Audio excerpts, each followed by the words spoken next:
Ow!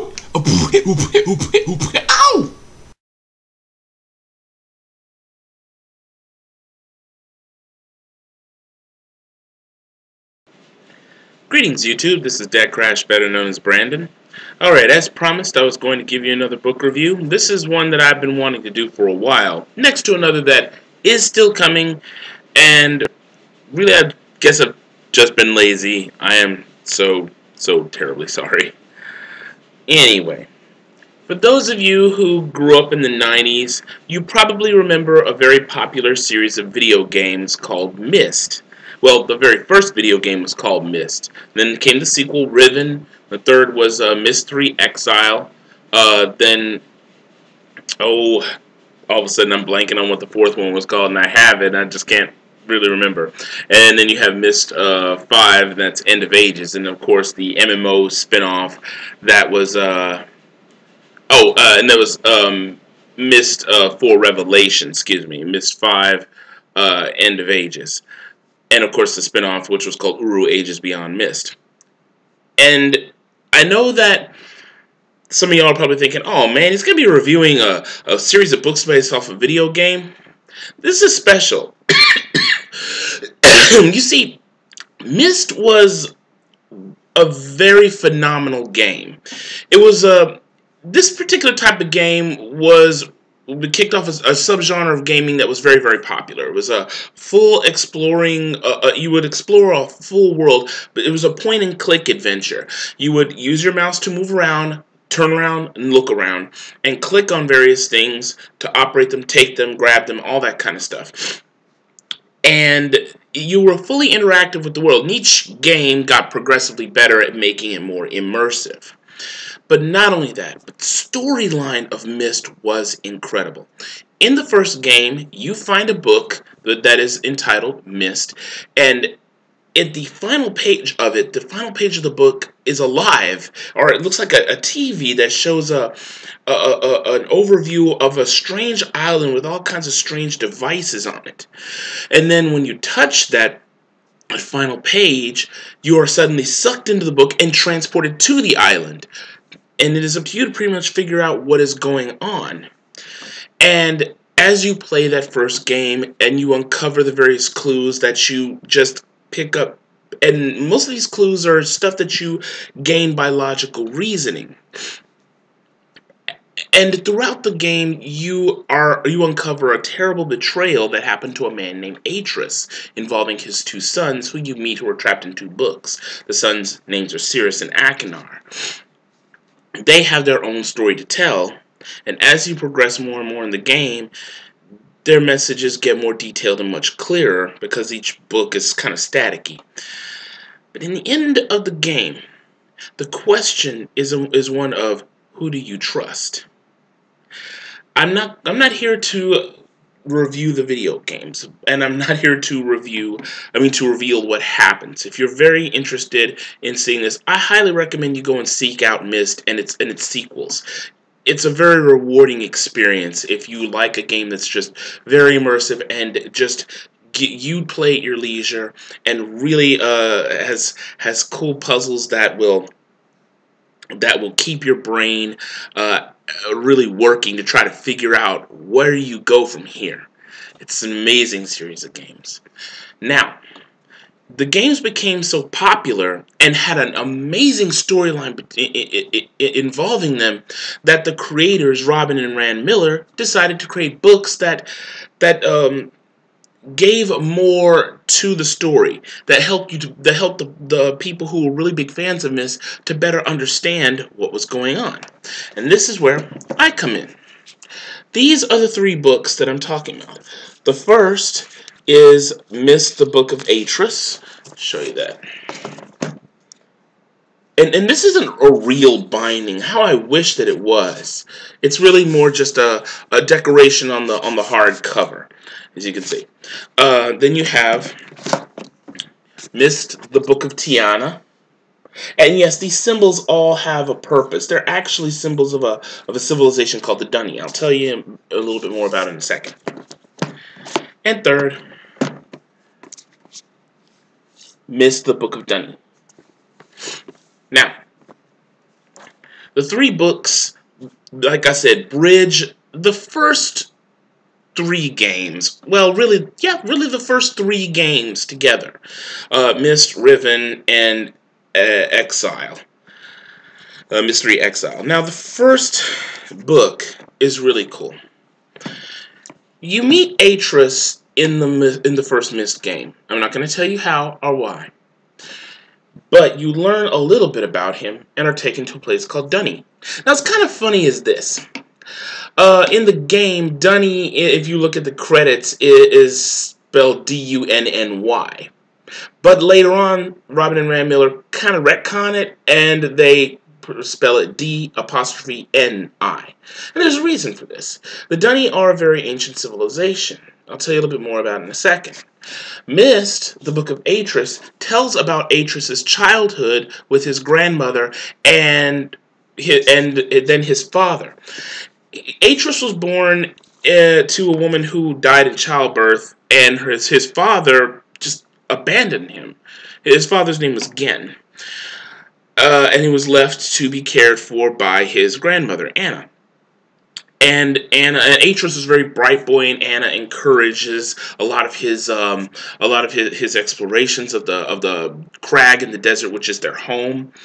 And one day his father returns and just takes Atrus away from Anna and brings him down into some of the caverns of the crag that he had never explored before, deeper and deeper and deeper, until he reaches an enormous cavern with a huge underground lake that lights up and provides ambient light. And in this cavern are the ruins of a city. And this is supposed to be the city of the Dunny. The Dunny were very special people. They were able to write books that linked to different worlds. Gen called them a race of gods. But you learn as the stories go along that that was one of the most terrible heresies of that civilization. And the Dunny were ultimately betrayed by a man named Viovis and someone who had worked with him named Agaris. And they poisoned the caverns, killing off most of the Dunny, those who were not safe in their other worlds. These worlds were called Ages.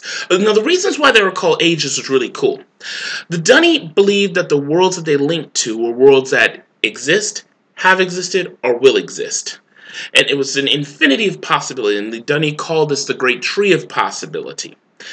Each world linked to worlds that already exist, but the writing was a very fine art that had to be taught correctly, or else you would link to ages that were unstable and would just soon fall apart.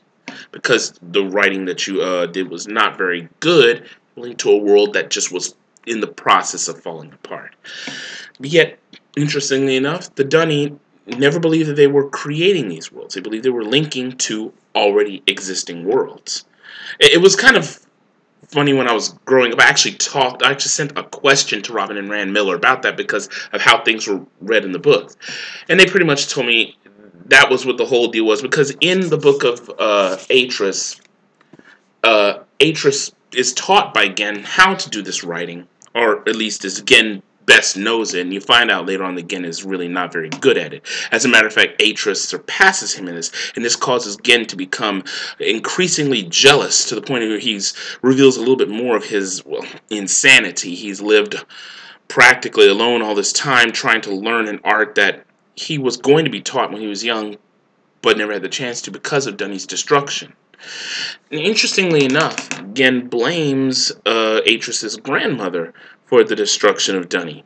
But that is another story that is left into the second book. This tells how Atrus learns of the art, and also learns of the true nature of his father, and ends up falling in love with the woman who becomes his wife, Catherine, who you see him mentioned in the game. Now, I'm not going to reveal how he gets the better of Gen, but it's a really good book. It starts off with a lot of learning, and then when you get to the part where he begins to explore the caverns of Dunny and learning of the art of the writing and everything like that, it's amazing. And then you start realizing what kind of a person Gen is, and it becomes more of a battle of wills between Atrus and his father, resulting in a big climax on a world called Riven, which is the world that you explore in the second game. This book, unfortunately, it's kind of falling apart. I've read it so much, and I was a teacher at one point in time, and I think some of my students kind of got hold of this book. Thank God they never wrote in it or anything like that. But let me see if I can get you to some of the artwork that is in this book. A lot of it's just pencil sketches, but it has some of the most beautiful artwork that you could ever see. Well, in pencil sketch. And all of a sudden I'm betting zero when it comes to the... here we are. This is not the best artwork that you see in the book, but there are other things too. A sketch of what Dunny looks like. Like that.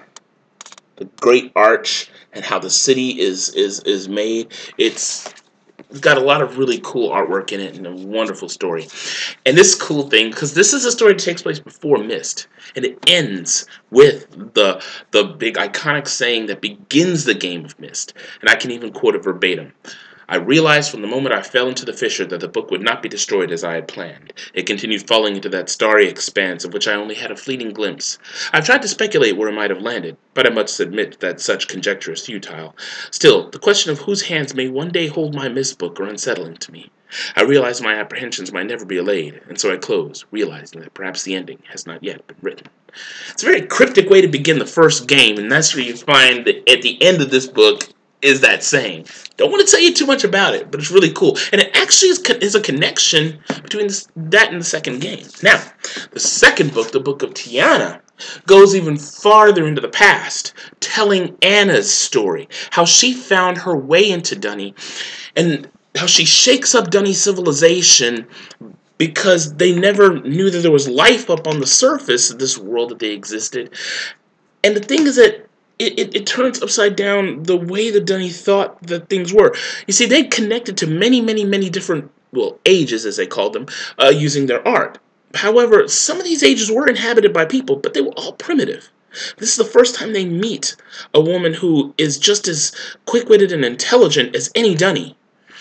And so she becomes a celebrity, at first a curiosity, then a celebrity, and ends up marrying Atrus, A-I-T-R-U-S, who is Atrus's grandfather, Gen's father. But sadly, because of Anna, who the Dunny named Tiana, because of her kind heart, she also dooms Dunny to death, because of her mercy that she shows upon Viovis. And this shows the whole sequence of events that leads to the downfall of Dunny. So it's a very, very bittersweet and sad and almost sad ending. But it also, at least you can understand what happened to cause Dunny's fall. Now this particular book, Myst, the Book of Dunny, actually takes place after Riven, where Atrus tries to revive Dunny, bringing it back to its former glory. And in his explorations, he finds a mysterious book in a part of Dunny where Dunny had not gone into for thousands and thousands of years, and finds a book that links to another age called Terani, where he finds actual relatives of the Dunny. And this world is a absolutely gorgeous, beautiful world of spectacular buildings and gardens. It's just so unbelievably amazing. Its level of beauty and complexity, but it houses a very, very dark secret, and another dark secret in this one leads to another world's downfall. But the freedom of a particular people and the rebirth of the Dunny, which is hinted at in the third game, which is what do we say, Myst 3 Exile, and also talked about in the succeeding games. This makes a really amazing little trilogy if you can find it. I don't know if the books are in print anymore.